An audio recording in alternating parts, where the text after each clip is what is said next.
오늘 함께 나눌 말씀의 제목은 그 은혜, 그리스도 예수 안에서라는 제목으로 말씀을 함께 나누겠습니다.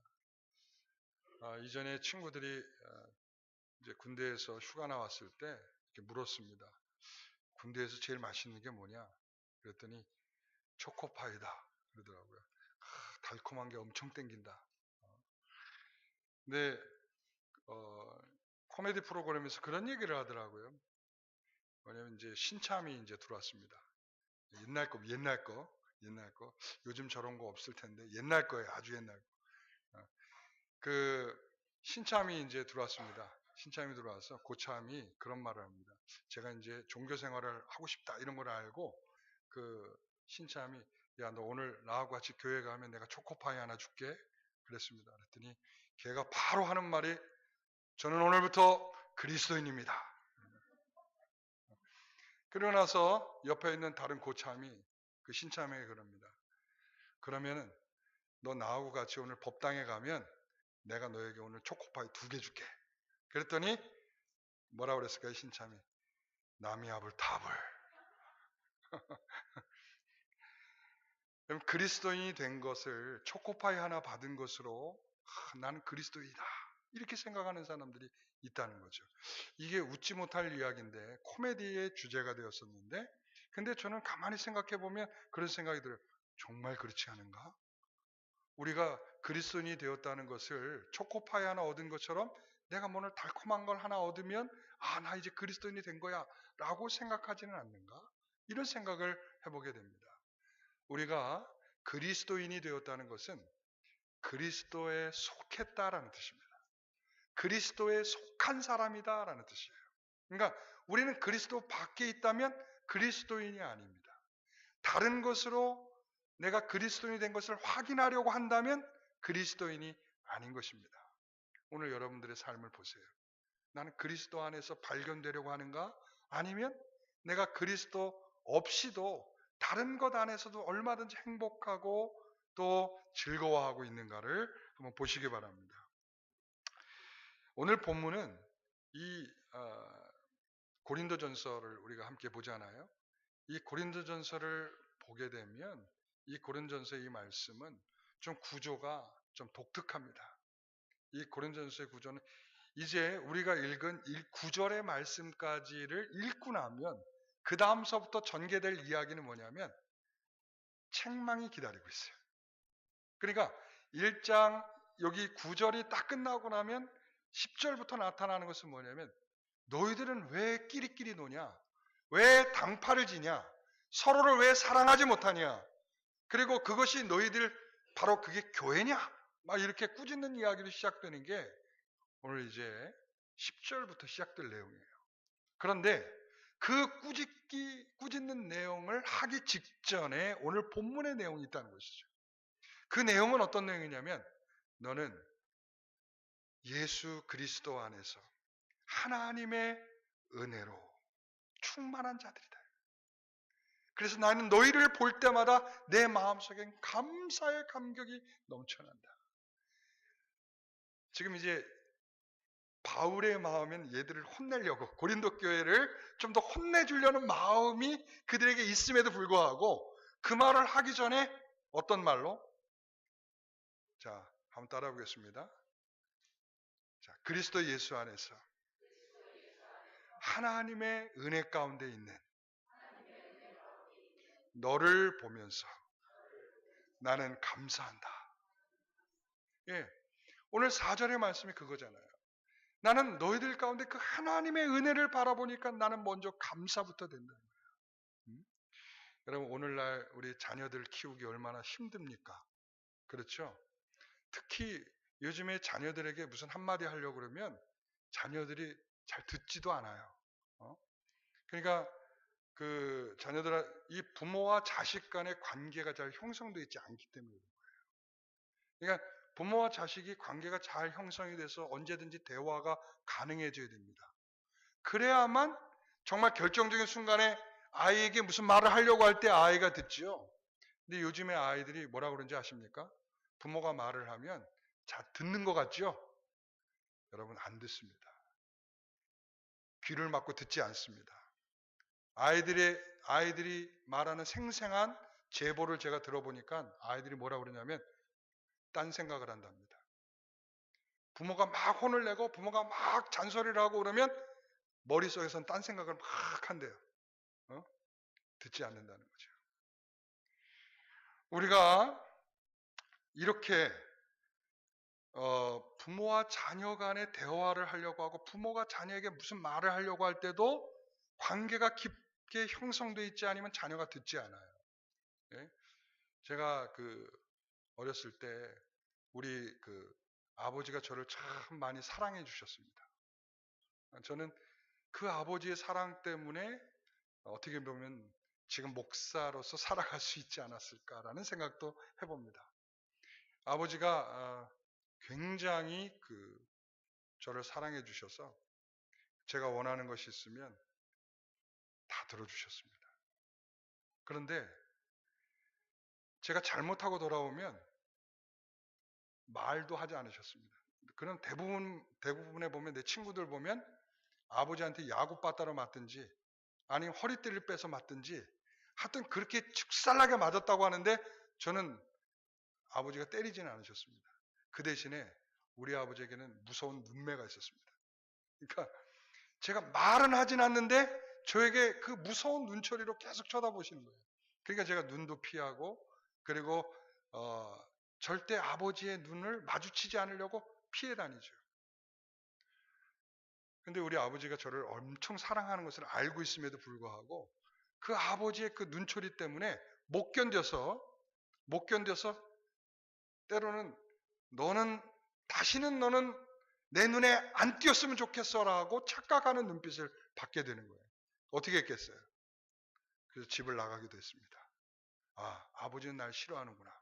아버지는 나를 정말 아니, 나를 사랑해 주는 줄 알면서도 그 눈빛을 보면 착각을 하는 거예요. 나중에 우리 아버지가 일찍 돌아가셨잖아요. 친구분들이 오셔서 그런 말을 하는 거예요. 야, 너는 네 아버지가 돌아가시는데 일조를 했다. 자, 오늘은 저 강성경찰서 서장님하고 한잔 마시고 내일은 인근 파출소에 있는 이 파출소 소장님하고 한잔 마시고 그리고 그 다음 날은 너 고등학교 졸업시키겠다고 이사장님하고 한잔 마시고 그냥 매일 그렇게 이 사람 저 사람하고 술을 마시는데 견뎌낼 사람이 어디 있겠냐. 우리 아버지가 간암으로 돌아가셨거든. 그러니까 그렇게 저에게는 한 번도 말씀해 주시진 않았지만 아버지가 나를 얼마나 사랑하는지를 알면서도 그 눈치를 보면 착각을 하는 거예요. 여러분 오늘 이 말씀을 보면서 저는 그런 생각이 듭니다. 너희 고린도 교회 성도들아 너희는 바로 그리스도 안에서 받은 은혜로 충만한 존재예요. 하나님이 귀하게 사랑하는 존재야. 너희들만큼 하나님이 사랑하는 사람이 어디 있겠니? 바로 너희들을 위해서 그리스도 예수가 너희를 위해서 죽으시고 너희를 사랑하신 그런 사랑이 너희 가운데 있음을 보면서 감사한다는 것이죠. 여기서 성도들의 오해가 생기는 것이 있습니다.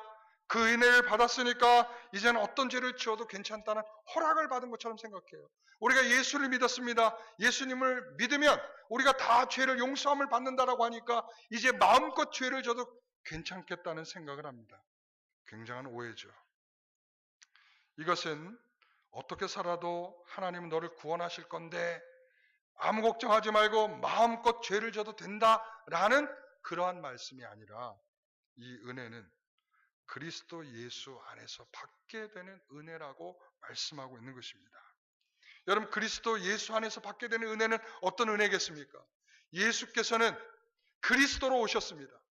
그리스도로 오셨다는 것은 그분이 십자가에서 죽으시는 하나님의 엄정한 심판이 있었던 분이시에요. 예수 그리스도는 자신의 죄가 아니지만 이 땅에 있는 모든 죄인들의 죄를 대신하여 감당하시기 위해서 하나님의 심판을 받으신 분이에요. 하나님의 엄미한 심판, 죄를 지은 자는 이렇게 반드시 죽는다라고 하는 그 심판을 받으신 분이 누구신가? 예수 그리스도십니다. 그러나 그 안에 있는 자들, 예수 이름으로 모아지는 자들에게 예수님은 또한 그들을 긍휼히 여기시며 사랑하시며 그리고 그들을 자비로 품어주시는 하나님이 되신다. 이게 하나님의 은혜거든요. 사랑하는 성도 여러분, 전에 저는 이런 엄마를 본 적이 있습니다. 엄마가 자신의 자녀가 잘못했는데 회초리를 들었는데 자신의 자녀를 때리는 게 아니라 자기를 때리는 거예요. 막 이렇게. 여러분 옛날에 그런 거 보신 적 있잖아요. 드라마에도 나온 적 있는 것 같은데. 여러분 자신을 막 때리는 거야. 그러면 옛날에 자녀들은 어떻게 했죠? 같이 울면서 잘못했습니다. 다시는 그렇지 않겠습니다. 엄청난 이 교훈의 효과가 있습니다. 근데 오늘날 절대 이렇게 하시면 안 돼요. 요즘은 씨도 안 먹힙니다. 아이들은 만약에 그렇게 하잖아요. 그러면 자신이 맞지 않으니까 내가 맞지 않은 것 때문에 안심합니다. 부모가 자신을 때린다고 해서 자신이 훈계가 된 그런 시대는 지금 아닙니다. 그런데 저는 이런 생각을 합니다. 은혜는 내가 맞지 않으니 괜찮다 이렇게 생각하는 것이 아니라 내가 맞아야 할 매를 대신 맞으신 예수 그리스도 때문에 그분의 사랑과 그분의 자비와 그분의 긍휼이라는 거대한 은혜 위에 우리를 세우셨다는 것 때문에 감사하는 것이죠. 그래서 에베소서 2장 5절에 보면 허물로 죽은 우리를 그리스도와 함께 살리셨고 허물로 죽은 우리를 그리스도와 함께 살리셨고 그래서 저는 그 자비와 사랑과 긍휼을 알게 되는 순간 내가 행한 그 수많은 죄로 말미암아 주저앉아서 몇 시간 동안 제가 울었던 기억이 나요. 제가 목사가 되기 직전에 하나님께서 저를 그렇게 부르실 때에 저를 그 예수 그리스도 안에 있다는 것을 스스로를 보게 되는 순간 나는 죄인이구나 라는 것을 알게 됐어요. 예수 그리스도께서 왜 죽으셨냐를 보게 되었을 때에 그게 바로 나 때문이라는 것을 알게 되었습니다. 여러분 예수 안에서 구원받는다는 것은 바로 그겁니다. 그 안에서 자신을 볼 수 있게 되는 거예요. 예수 그리스도 안에서 자신을 보게 되지 않는 사람은 절대 구원의 은혜가 없는 거예요. 여러분 성경에 보면 예수님의 제자들 가운데에 여러 사람이 있습니다. 그 중에 하나 마태라는 사람이 있습니다. 마태라는 사람의 이름의 뜻은 하나님의 선물이라는 뜻이기도 하고 하나님의 은혜라는 뜻이기도 합니다. 그런데 이 마태는 원래 직업이 뭐죠? 세리였습니다. 세리. 이 세리는 어떤 사람입니까? 민족의 피를 빨아먹는 그러한 대우를 받았 유대인들에게는 정말 경멸의 대상. 자신의 민족의 피를 빨아서 자신의 불을 채우는 사람, 그게 바로 세리였습니다. 세리와 동급으로 취급하는 유대인들은 세리와 동급으로 취급하는 사람들이 있는데 그들을 가리켜서 창녀, 그리고 죄인, 그러니까 죄인들과 창녀와 세리를 동급으로 취급했습니다. 그러니까 그러한데 이 세리인 마태가 자신이 예수를 믿고 예수님께서 자기를 부르셨잖아요. 세관에 앉아있는 자기를 부르셨잖아요. 그리고 부르셨을 때 자기가 그 감격스러움을 표현할 때 이렇게 표현해요. 자, 마태복음 10장 3절에 보면 이렇게 말합니다. 자, 같이 한번 읽어봅니다. 빌립과 바돌로메, 도마와 세리 마태, 알페오의 아들 야고보와 다데오. 그냥 읽으면 이게 도대체 뭐라고? 이름만 다 있는데 이게 뭐라고? 그럴 수 있어요. 그런데 마가복음에 똑같이 기록되어 있는 부분이 있어요. 거기에 보면 차이가 있어요. 그게 뭐냐면 마태복음 마태가 썼잖아요. 여기에 도마와 세리 마태 이렇게 말합니다. 여러분 자기가 변했으면 자기가 새로워졌으면 이전에 자기의 흔적 가운데에 정말 좋지 않은 흔적은 지우고 싶지 않겠어요? 그렇지 않겠어요? 예. 자기가 옛날에 세리였다. 이걸 누가 밝히고 싶겠어요? 굳이 모르는 사람들한테 이 서신을 마태복음이라고 하는 걸 써서 보내면서 나는 세리 마태다. 나는 이런 사람이었다. 나는 이렇게 죄인이었다. 나는 이렇게 민족의 피를 빨아먹던 인간이었다. 그런 나 같은 죄를 예수께서 나를 그리스도 안에서 나를 부르셔서 하나님의 선물, 하나님의 은혜의 존재가 되었다라고 말하고 있는 것이죠. 여러분, 그리스도 안에 있으면 자기가 보입니다. 그리스도 안에 있으면 자기가 어떻게 보일까요? 죄인으로 보입니다. 여전히 세리의 모습을 갖고 있었던 죄인 마태가 보이는 것처럼, 세리 마태가 보이는 것처럼 오늘 내 안에 있는 나의 죄가 보이는 것입니다. 그래서 바울은 그렇게 말하지 않습니까? 나는 예수 믿고 나는 정말 좋은 사람이 됐다 이렇게 말하자 여전히 자신을 가리켜서 나는 죄인 중에 괴수라고 말합니다. 그리고 나는 죄가 만삭되어 태어난 인생이라고 말하고 있습니다. 자신을 가리켜서 말이죠. 여전히 예수의 이름으로 살고 예수의 이름으로 헌신하고 예수의 이름으로 전국 세계를 투어하면서 복음을 전하고 있는 바울의 입장에서도 바울은 그렇게 말하고 있어요. 나는 죄인입니다. 나는 죄의 괴수입니다. 왜 그렇습니까? 내가 그리스도 안에서 나는 여전히 죄인으로 보이는 거예요. 그리스도 안에 있다라고 하는 복은 내가 죄인으로 보이며 그 죄인인 나를 품으신 하나님의 은혜와 사랑이 보이는 것입니다. 그래서 하나님의 은혜죠. 오늘 우리는 그렇게 자격 없는 사람에도 불구하고 그렇게 베푸신 하나님께서 우리에게 또 다른 기회를 주고 계십니다. 바로 이 세리 마태는 그 말을 하는 거예요. 나는 또 다른 기회를 얻었습니다. 내가 세리였었는데 이제는 내가 마태로 삽니다. 내가 세리였는데 내가 전엔 죽일 죄인이었는데 이제는 죽을 죄인에서 구원하신 주님의 은혜로 말미암아 이제 다시 기회를 얻었습니다. 다시 살고 있습니다. 마태로 살겠습니다. 하나님의 선물로 살겠습니다. 하나님의 은혜로 살겠습니다. 자신의 평생을 그렇게 살겠다라고 고백하는 표현이겠죠. 여러분, 우리는 바로 그런 존재들입니다. 그리스도 안에서 나를 볼 수 있기를 소원합니다. 그리스도 안에서 나를 보면 정말 하나님께 감사할 수밖에 없는, 바울은 그들이 얼마나 죄인이라는 것을 모르겠어요. 지금 고린도 교회는 원래부터 죄에 대한 그런 토착적인, 원래 토착민적인 죄의 근본적인 뿌리를 갖고 있는 거예요. 여러분, 이 그리스에 가면은 여기저기를 봐도 다 신상들이 널려 있어요. 예? 그러니까 예수님께서도 가이사랴 빌립보에서 말이죠. 가이사랴 빌립보에서 베드로에게 묻습니다. 너는 나를 누구라고 생각하느냐? 라고 묻죠. 가이사랴 빌립보에 가면 여러 신들이 있습니다. 여러 신상들을 만들어 놓았어요. 그 가이사랴 빌립보의 이런 신들을 바라보면서 너희들은 이 중에 하나라고 혹시 나를 생각하지 않느냐라는 질문이 되겠죠. 당신 그리스도시요 살아계신 하나님의 아들이십니다라고 베드로가 고백하지 않았습니까? 여러분, 그렇습니다. 바로 예수 그리스도는 여러분에게 어떤 분으로 지금 보이고 계십니까? 오늘 본문을 보세요. 5절에서 7절 말씀 한번 보겠습니다. 같이 읽어봅니다. 이는 너희가 그 안에서 모든 일 곧 모든 언변과 모든 지식의 풍족함으로 그리스도의 증거가 너희 중에 견고하게 되어 너희가 모든 은사의 부족함이 없이 우리 주 예수 그리스도의 나타나심을 기다립니다. 여러분, 여기 고린도는 그리스입니다.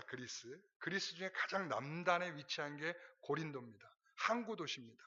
그래서 여러분, 항구 도시의 특징을 잘 알고 있죠. 예? 여러분, 이 인천항 부근에 가면, 부둣가의 근처에 가면 이 율락업소들이 많잖아요. 그 이유가 뭡니까? 저 항구 도시의 특징이에요. 여러분, 역전에 가면 그렇지 않습니까? 역전에 가도 율락업소들이 많잖아요. 그러니까 특히 항구 도시는 그렇게 타락되고 그리고 사람들이 수없이 오가는 길목에 위치한 것이지 않습니까? 그런 이 고린도라고 하는 것은 체질적으로 죄와 가까워요. 아까 말씀드렸듯이 여러 신전들이 있고요. 누구나 다 이 신전을 보면서 하나님이란 것을 연상하기보다 이 땅에 보이는 형상으로서의 신에 대한 이해가 그 사람들에게 더 많은 입장들이 있는 사람들이에요. 여러분, 우리 한국도 예수를 전파받았을 때 우리 한국에 가지고 있는 기질이 있어요. 우리 한국은 예수 그리스도를 정말 그대로 받아들이기 어려운 우리들의 신앙이 있어요. 그러니까 예수를 믿지 않아도, 그러니까 예수가 없었을 그때에 우리들의 신앙은 주로 무엇으로 대변? 무속신앙으로 우리는 대변. 무속신앙. 그냥 여기저기 산에 올라가면 산의 신이라고 할 만한 것들을 늘 마주쳤고요. 그 앞에 무릎을 꿇었고요. 그 앞에 자신의 소원을 빌었습니다. 여러분 산에 올라가 보면 탑을 쌓아놓은 거 많이 보시잖아요. 그렇죠? 자신의 소원을 이루어달라고 자신이 올려놓은 돌 하나. 여러분 그러한 것들이 우리에게 있는 신앙이에요. 우리가 가지고 있는 신앙. 그러니까 그런 신앙이 있었죠. 그리고 우리에게는 유교적 관습이 있지 않았습니까? 유교적 관습. 그러니까 이게 이런 수평적 구조보다는 우리에게는 상하적 구조가 익숙한 사람들이에요. 그러니까 윗사람에 대해 존중하고 그런 거죠. 그리고 상전을 잘 섬기고 이런 것들이 우리에겐 더 익숙한 사람들이에요. 그러나 성경은 이거거든요. 수평적인 거거든요. 그러니까 우리는 태생적으로 갖고 있는 신앙적 체질은 예수 그리스도의 복음을 받아들이려고 할 때에 우리가 가지고 있는 샤머니즘이나 우리가 가지고 있는 유교적 관습이나 이런 것들 때문에 진정한 본질적인 예수 그리스도의 복음을 받아들이기 어려운 체질을 갖고 있어요. 그래서 우리가 지금 신앙생활하는 것 가운데 우리가 맞다고 생각하지만 틀린 것들이 많이 있어요. 그게 뭐냐면 우리가 가지고 있는 신앙적 체질 때문에 그래요. 마찬가지입니다. 고린도 교회도 마찬가지. 그들이 가지고 있는 신앙을 받아들이려고 할 때 그들이 가지고 있는 체질적으로 어려운 부분들이 있어요. 그런 것들이 뭐냐면 그들은 굉장히 학식이 높은 사람들이에요. 그러니까 머리가 굉장히 발달된 사람들이에요. 언변과 그리고 또한 많은 그 공부를 하고 어려서부터 그런 학습이 된 사람들이에요. 그러니까 이 사람들이 가지고 있는 종교성, 이들이 가지고 있는 머리 이런 것들이 예수 그리스도를 복음으로 받아들이기에는 매우 어려운 구조들을 갖고 있어요. 그래서 그런 사람들을 향하여 이제 말하는 거죠. 자, 너희는 이제 너희가 그 안에서 모든 일, 곧 모든 언변과 모든 지식의 풍족함으로 그들이 이전에 가지고 있는 것들이 아닌 이제 그 안에서 하나님의 은혜 안에서 예수 그리스도 안에서 너희들의 지식과 너희들의 언변이 풍족하여져서 그 안에서 많은 하나님의 은혜를 누리기를 소원한다. 그리고 그것이 너희들의 그리스도의 증거가 되고 견고하여지기를 원하며 너희가 그것으로 풍족하여져서 그리스도에 오시는 그날까지 그것을 사모하며 살아가기를 소원한다 라고 말하는 것이죠. 여러분 마지막 장에 가서 보겠습니다. 이 15장 마지막 장이 아니고 15장 57절과 58절을 읽어봅니다. 같이 한번 읽어봅니다.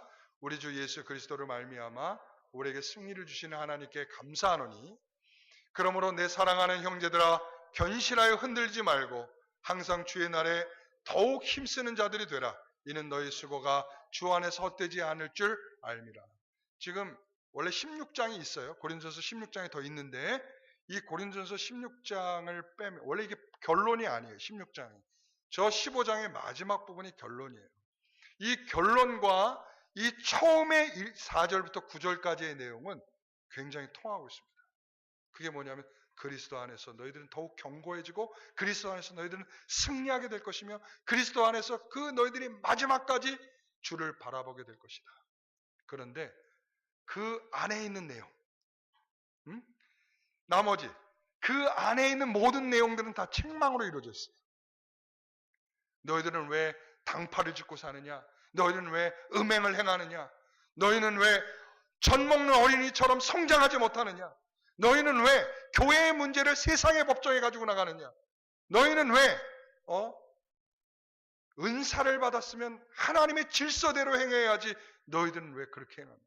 계속적으로 꾸짖는 어투를 말씀하고 있다. 그러나 여러분 보세요. 이러한 신앙의 연약함들을 가지고 있다고 해서 그 연약함이 그들의 마지막까지 끌고 갈 결론이 아님을 말씀하고 있는 거예요. 다시 말하면 뭐냐면 하나님께서는 너희들의 그 부족함이 있지만 그리스도 예수 안에서 시간과 공간을 초월한 하나님의 은혜를 주실 것이다라는 말씀을 하고 있는 것입니다. 여러분, 기독교가 어느 날 하루아침에 생긴 것입니까? 그렇지 않죠. 기독교는 어느 날 하루아침에 생긴 종교가 아닙니다. 수천 년의 세월이 흘렀고요. 그 가운데 하나님께서 그 시대마다 하나님 베푸신 하나님의 은혜가 있었어요. 아브라함에게 베푸신 은혜가 있었고, 다윗에게 베푸신 은혜가 있었고, 그랬던 그 이후에 느헤미야나 에스라나 수많은 사람들에게, 그리고 초대교회에 이처럼 초대교회 이처럼 고린도 교회에 주셨던 은혜가 있고요. 그리고 또 우리에게 오늘날까지 주시는 하나님의 은혜가 있습니다. 이 말은 뭐냐면 하나님께서 그 은혜를 계속적으로 전달해 주고 계시다는 거예요. 아브라함에게 주셨던 은혜를, 다윗에게 주셨던 은혜를, 그리고 초대교회에 주셨던 은혜를 오늘 우리에게도 동일하게 주시고 계시다는 것입니다. 그럼 그 은혜를 어떻게 주고 계십니까? 그리스도 예수 안에서 우리에게 주고 계십니다. 그리스도 예수 밖에서는 받을 수 없는 은혜. 그래서 사도 바울이 그렇게 표현하고 있지 않아요? 빌립보서 3장 8절과 9절에 보면 나는 모든 것을 다 배설물로 여긴다. 그러나 그리스도를 얻고, 자, 모든 것을 다 해로 여기고 다 배설물처럼 내가 다 버린다. 그렇지만 그리스도를 얻고, 9절 같이 읽어봅니다. 그 안에서 발견되려 하면, 다시 한번, 그 안에서 발견되려 하면, 그 안이 어디? 그리스도 예수 안에서. 나는 모든 것을 다 버려버리고 그리고 그 안에서 발견되기를 소원합니다. 이거예요. 여러분, 사도 바울이 이렇게 말합니다. 우리의 삶의 조건 속에서 하나님은 끊임없이 질문하는 것입니다. 그리스도를 확인하고 있느냐? 네 안에 그리스도가 계시냐? 그리스도가 너의 생명이냐? 그리스도가 너를 살리신 구주이시냐라고 계속적으로 질문하고 계시는 겁니다. 여러분, 그리스도 안에서 우리는 하나님의 자녀인 것을 확인하게 되는 것입니다. 그리스도 안에 없으면 우리는 하나님의 자녀도 아닌 것입니다. 우리가 그리스도 안에 있지 아니하면 우리는 어떠한 존재도 아닌 것입니다. 그래서 사도 바울은 그렇게 말하는 거죠. 난 그리스도 안에서, 에베소 1장을 쫙 보면요, 그리스도 안에 창세전에 나를 택하셨고 나에게 신령한 복을 주셨고 그리스도 안에서 나를 택하셨고 그리스도 안에서 나를 예정하셨고 그리스도 안에서 구속고 죄사함을 주셨고 그리스도 안에서 하나님의 아들들이 되게 하셨고 그리스도 안에서 나를 통일되게 하셨고 그리스도 안에서 사도 바울은 그리스도 밖에서는 자신을 조금도 생각할 수 없는 사람이란 말이죠. 여러분, 우리가 하나님의 자녀인 것은 그리스도 안에서만 확인될 수 있는 겁니다. 여러분, 그리스도 안에서 말이죠. 그렇다면 자, 1장 9절의 말씀, 그리스도 안에서 우리가 확인하기 위해서 필요한 것이 뭔가? 9절의 말씀 같이 한번 읽어봅니다.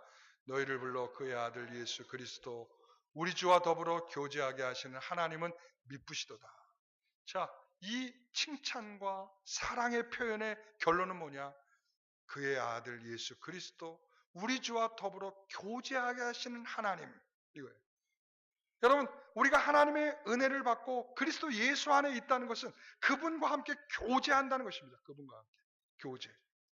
여러분, 교제라고 하는 것은 여러분, 우리가 이 세상을 살아가면서 사람들과 많이 교제하며 살아가잖아요. 이 사람 저 사람 옆에 있는 사람 이렇게 만나서 교제하는데, 이 사람과 교제를 하고 싶다라고 할 때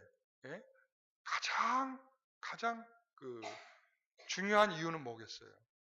얼마 전에 이제 어떤 지금 남녀가 요즘에 소개를 이렇게 받은 남녀가 있어요. 그런데 벌써 결혼까지 이제 생각을 하는 거예요. 결혼까지 생각을 하는데, 이 생각을 할 때 이들이 딱 처음에 대화를 해보니까 서로의 마음이 비슷했고, 그리고 서로가 가지고 있는 생각과 비슷했고, 상대방이 이런 문제가 있을 거라 생각을 했는데 듣다 보니까 이 사람이 충분히 나랑 똑같은 생각으로 공감할 수 있는 사람이구나. 그러니까 결혼해야겠다 이 생각을 하겠죠.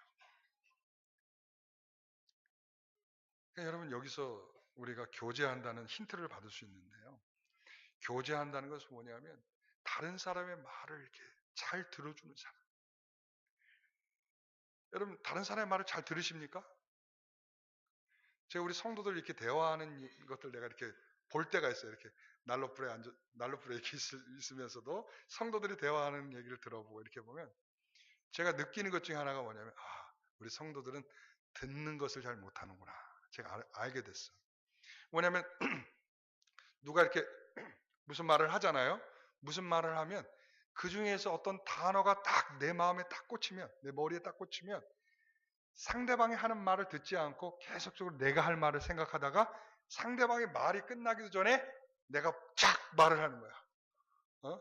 그러니까 계속적으로 대화를 하다 보면 이렇게 서로 상대방이 좀 듣고 있다 이런 생각이 좀 들어야 되는데 듣고 있다라기보다는 서로 뭐 말싸움을 하듯이 계속적으로 나는 이런데 너는 이렇고 쟤는 저렇다 나는 이런데 라고 하면서 계속적으로 서로 여러분 이러면 자기의 깊은 얘기를 꺼내낼 수가 없어요.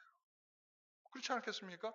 자기의 깊은 얘기를 꺼내내려면 저 사람이 내 이야기를 잘 들어주고 있구나 라고 생각이 들어야 그래야 말을 꺼내지 않겠습니까? 우리가 하나님과 교제한다는 것은 바로 그런 거예요. 충분히 하나님이 나의 말을 들어주고 계신다라고 하는 믿음이 있을 때 가능한 거예요.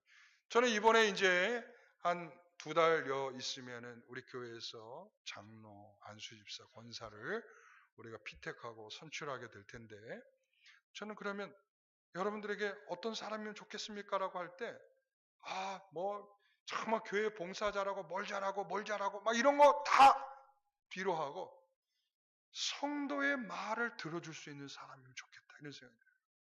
겸손한 사람이면 좋겠다. 자기 주장보다 겸손하게 섬기려고 하는 마음이 있고 그리고 또한 다른 사람의 말을 들어주면서 그 사람을 공감할 수 있는 사람이면 좋겠다 이런 생각을 합니다. 그럼 그런 사람을 위해서 기도해 주세요. 이번에 그런 사람이 꼭 될 수 있도록. 지금 머리로 그런 사람이 있나? 여러분 이번에는 좀 더 우리 성도들 가운데 젊은 분들을 좀 생각해 보세요. 젊은 분들을. 장로, 안수집사, 권사 다. 그렇다면 다 젊은 분들만 생각해 보라는 건 아니고 젊은 분들도 생각해 보세요. 이분이면 어떨까? 그리고 정말 좀 돼서 열심히 교회를 섬겨보겠다는 사람도 생각해 보세요. 그리고 저는 그분들한테도 요구하고 싶습니다. 정말 하나님 앞에서 내가 교회 중직자가 되기를 소원하면 그 성도들을 위해서 어떻게 보면 장로는 교회 성도들의 대표가 되는 거예요. 그래서 미국의 아주 개혁 장로교회들 가보면 이런 교회들이 있어요. 장로들이 우리는 보통 나이가 많아야 된다고 생각하잖아요. 그렇죠?